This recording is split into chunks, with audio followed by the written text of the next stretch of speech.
Hey guys, just thought I'd have a little bit of a catch up with you, a little bit of a workshop speaking about core today.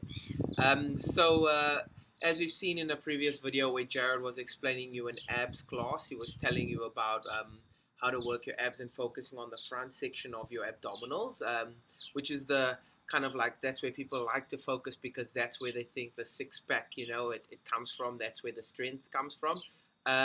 Which is true as an aesthetic point of view to kind of like get the muscles to develop. We need to actually work them and make sure that they are nice and strong. But core is kind of a little bit different. Core encompasses your entire trunk and your spine, so it's wrapping all the way around here.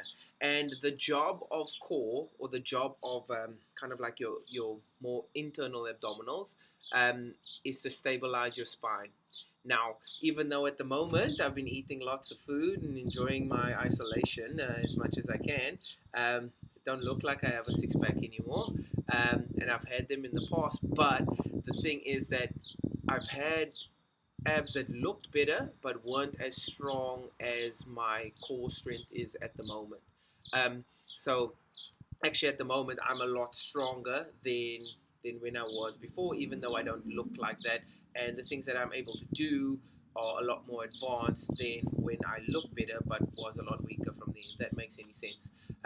So today I thought I'd take you through my morning routine, kind of what I do to activate my core, or either I use these sometimes as if I'm feeling that my spine is not feeling very supple today. I've been sitting a lot. I use these exercises just to kind of stimulate,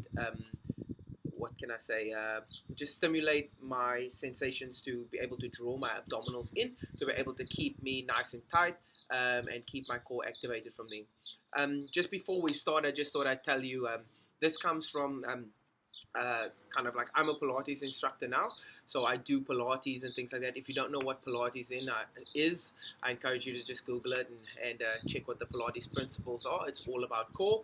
But I discovered this when I hurt my back doing CrossFit. So I did some discs and stuff in my back. That's why spinal stability and core strength is quite an important aspect of my training to make sure that I can perform at a high level. So during this workshop, like I'm saying, what I want to do is just give you some tools to work to help encourage you to build your core strength. These ones can be done every day. They can be built up to as many times as you can hold them. You can add weight onto them, whatever you want. It's all about just making yourself as stable as you can and being able to maintain a neutral spine as best as you can. So just to explain to you what a neutral spine is, if you look at the spinal column, it's got natural curvatures along the spine over there. So you'll see at the top we've got that kind of like where our neck curves in, and then we round through our upper back, and then our lower back curves the other way, and then our pelvis is kind of set with a little curl, and we tip under for the tailbone over there. Now, this is a natural spinal alignment. What we want to do is we want to maintain strength of our joints and our bones with that neutral spinal alignment. If the spine is actually in its proper position with its joints, it can actually stand on top, vertebrae by vertebrae, one on top of the other, without external forces acting on it, obviously, and it'll be able to stand upright. And if you look at things that are strong, like a needle, if you had to pick a needle that's upright like this and you try to squeeze it, it'll go right through your hands or right through your fingers, just because of the power that you need to bend it. It needs to bend either way for you to break the chain over there. That's exactly the same that happens with our spine when we are lifting heavy. So like Jared said, he does mainly, in his video, he does mainly compound lifting, heavy squats and things like that for core and develop his abdominals, whereas it's not bad to focus on the abdominals as well, these muscles in front, if you want them to build and grow. So enough being said, I'll just get into some of the exercises and show you what we're doing here today. Now, each of these exercises, there's 6 of them. I'm just going to show you. Ideally, you want to be trying to hold them each for a minute and give yourself maybe 10 seconds or as little time as possible, just switching over to the next exercise. What I do usually is I put on a timer for a minute and I press play, and then I just run for 12 minutes. I do each of them twice, and then I just change positions as I go, and I plank for basically 12 minutes. So to try and see how I can build up my core strength. If that's not going to work for you, you can make it less. You can say you want to do 20 seconds at a time, you want to do 30 seconds at a time, whatever it is, whatever you feel like the time that you can handle, it'll help you build your core strength from there. So I'll jump into the 6 exercises and show you how they're done from here. Okay guys, first up we've got the standard plank over there. So usually in the morning I jump out of bed and I get into a plank position, either while breakfast is going, or I'll probably make breakfast first because I'm really hungry in the mornings always. So then I jump into a plank position and I make sure that I hold this one for 1 minute, focusing on that technique cues over here. Okay guys, so we're going to come into that standard plank position over there. We're trying to focus on keeping those hips nice and in line with those shoulders. Elbows underneath the shoulders and the feet just about parallel with the hips over there. Also focusing on keeping the pelvis tipped forward so that we're in that nice neutral spine position, and we're making sure that we're not sinking through the lower back. This in Pilates we call it drawing up with the belly button to engage and hold on from there. Okay guys, and jumping into exercise number 2, I go straight over from that plank into a side plank. Again, focusing on the technique cues, making sure that the technique is right and that we can hold the technique for the time period we are focusing on.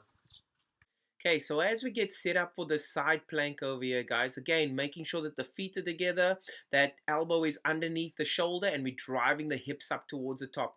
Also making sure you're opening up the chest so that you're nice and square on, and pushing the hips up so that we hold that solid spine position again. It's all about spinal integrity, guys. Nothing needs to change at the spine. That line needs to be nice and straight from there.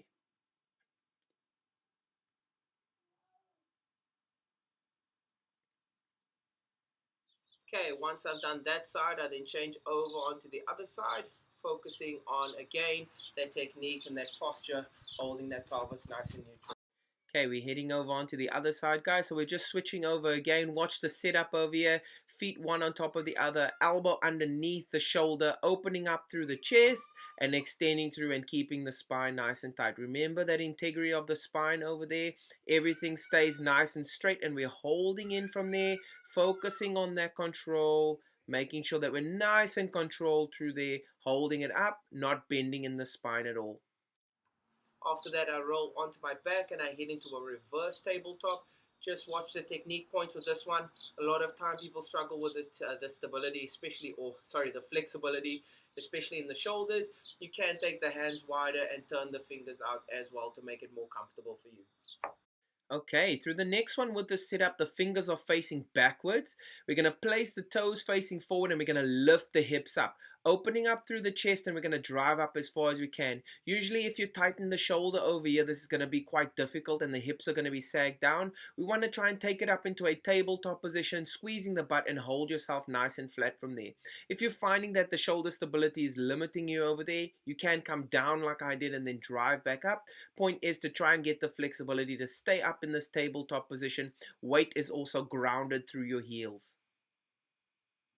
Alright, once we're done with that, we're going to do a 4-point extension, alternating extension. When we're out with this one, we're going to be focusing on lifting alternate arm and leg and holding it out in that top position. If you're finding that is a little bit challenging from there, you can take the hand lower down to the ground.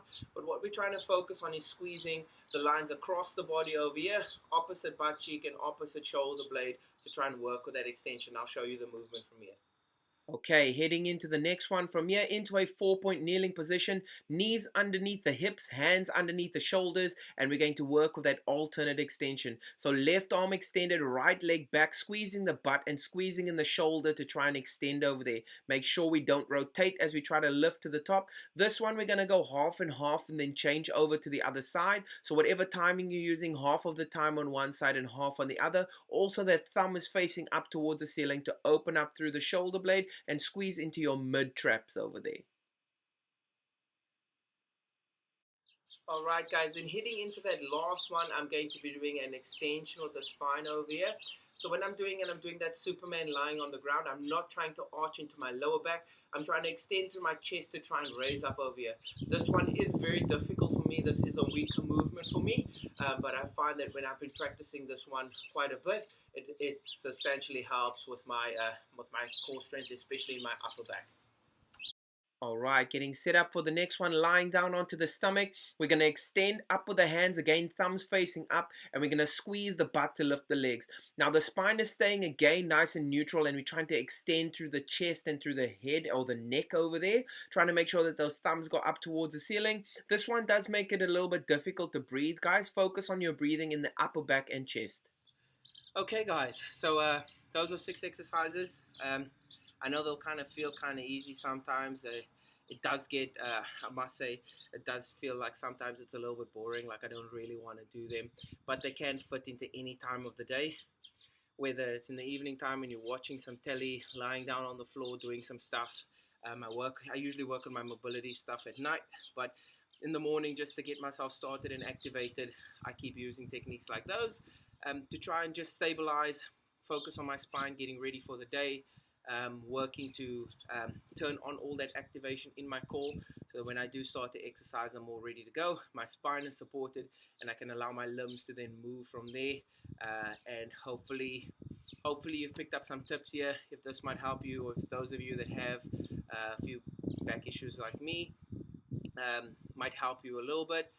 Then again, if you do need anything else, or if you'd like me to take you through a Pilates class or whatever, just leave your comments down in the comments below, and I'll see you in the next one. Cheers, team.